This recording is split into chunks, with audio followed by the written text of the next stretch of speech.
वो आपका शरीर में जो किडनी काम नहीं कर रही वो नई किडनी डाल सकता है, जो आंखें नहीं चल रही वो आंखें डाल सकता है, जो कान से अच्छा नहीं सुन सकते वो कान सही कर सकता है। वचन के द्वारा सब कुछ संभव है। विश्वास परखा जाएगा। उस परखने के समय में बाइबल कहती है अपने मुंह के अंगीकार को थामे रहे। Your faith will be tested. The Bible says in that time of testing, hold on to your confession बहुत of your सारे mouth. लोग बहुत जल्दी अपने मुंह के अंगीकार को बदल देते हैं जब जल्दी से चीजों को होते हुए नहीं देखते। Many people quickly change their confessions when they don't see the things happening according to them. वो घोषणा करती रही, She kept on घोषणा declaring. करती रही। Kept declaring.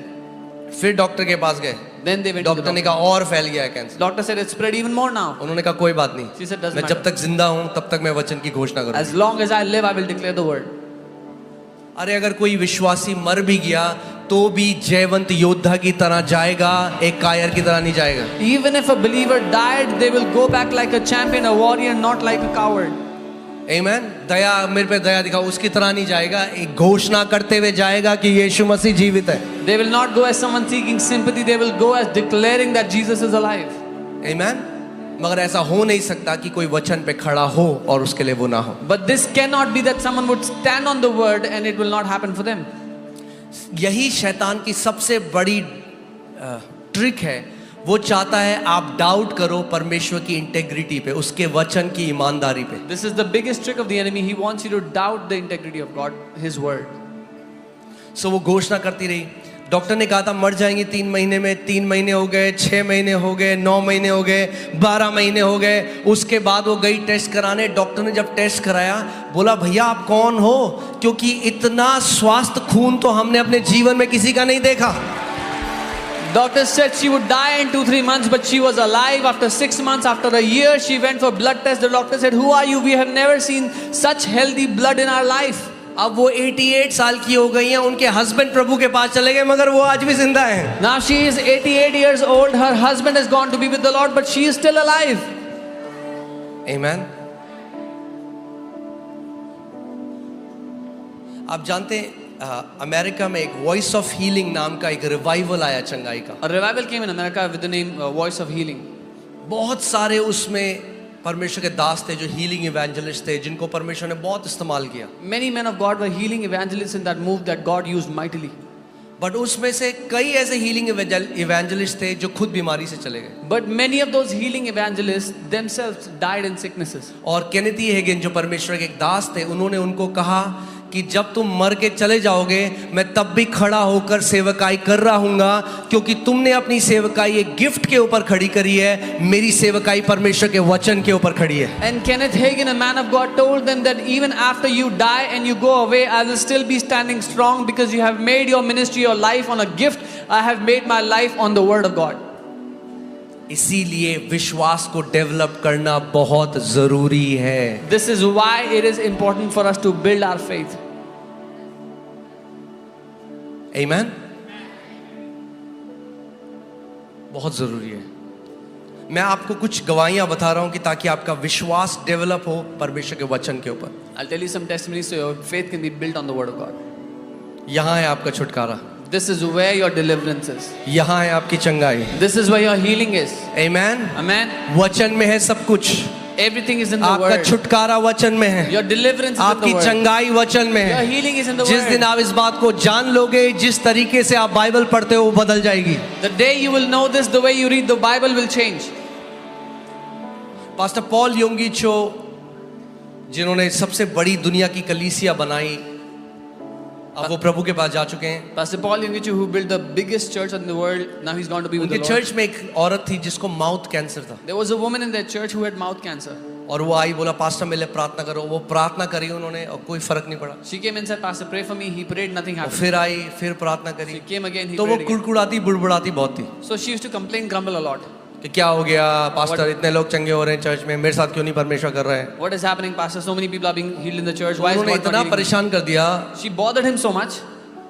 हाँ, कुछ लोगों के पास ये ग्रेस होता है पास्टर को बॉदर Some करने people have this grace to bother their pastor. का। वो इतना परेशान कर दिया, इतना परेशान कर दिया, उन्होंने कहा मुझे कुछ करना पड़ेगा इस औरत का, वरना ये मुझे ऑफिस में बैठने नहीं देगी। She bothered him so much that he said, "I have to do something, otherwise she will not let me sit in my उन्होंने कहा office." बहन He said, sister, यशाया 53:5, आइजाया 53:5 10,000 बार लिख के आओ एक रजिस्टर में।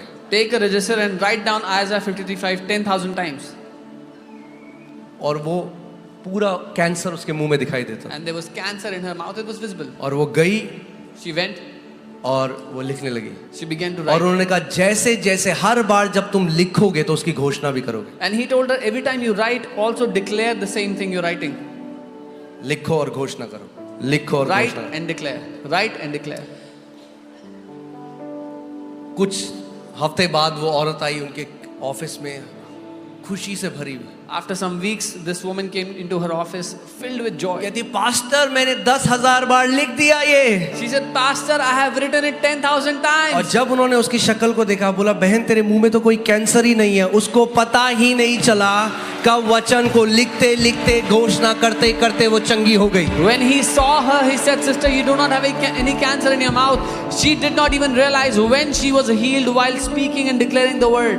आमीन। मैं आपको क्यों ये बात सिखा रहा हूँ कि आप समझ जाओ कि जब ये हीलिंग सर्विस खत्म भी हो तब भी आपकी एक जिम्मेदारी है, जब आप घर जाओ परमेश्वर की प्रतिज्ञाओं पे खड़े हो जाओ और उसको घोषणा करना शुरू करो। Why am I teaching this? Because you have a responsibility. After this healing service is over, you go back home, still stand on the word of God and learn to take your healing.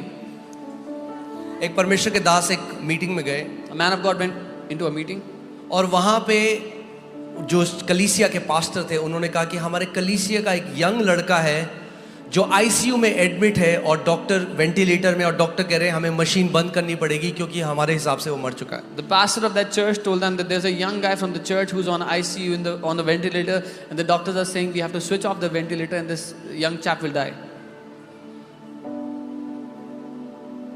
और वो hospital गए He went to the hospital उस कलीसिया के pastor के साथ।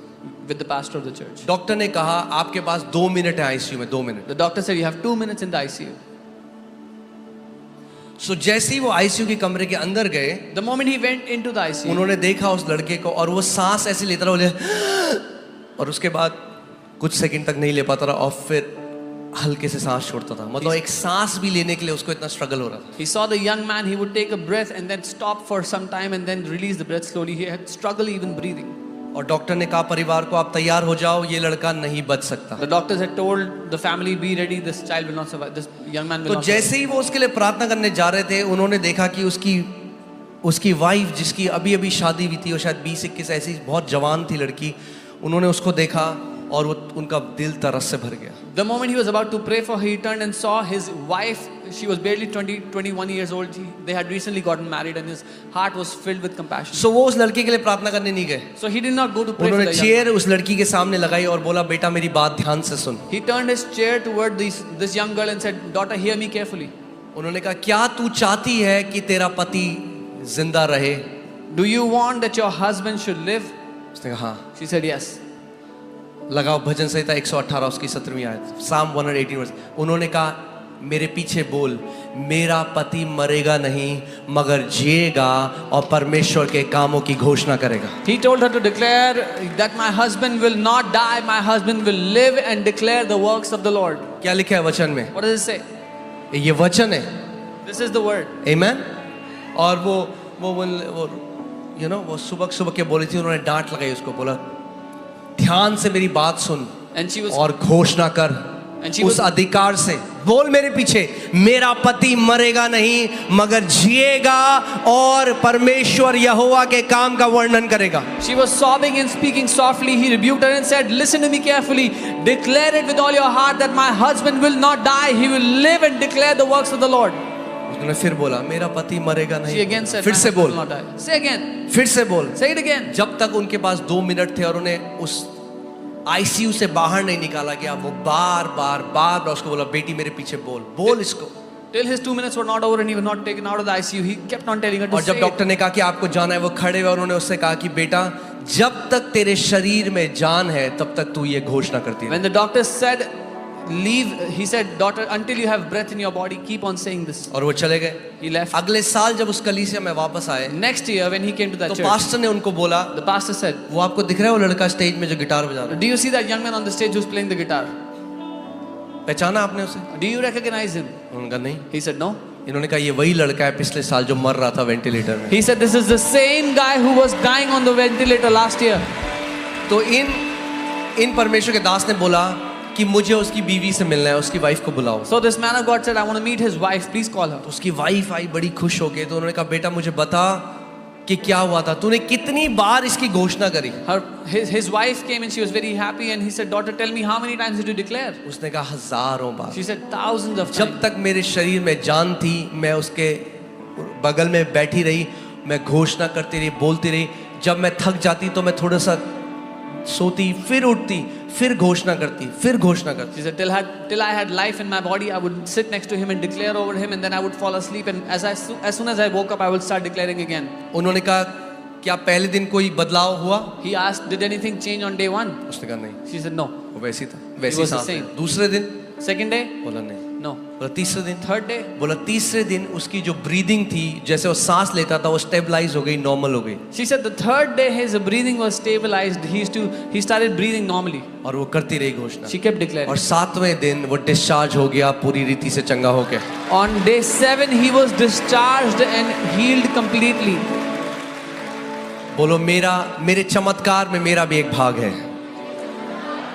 Say my miracle has a responsibility from me. फिर से बोलो मेरे चमत्कार में मेरा भी एक भाग है।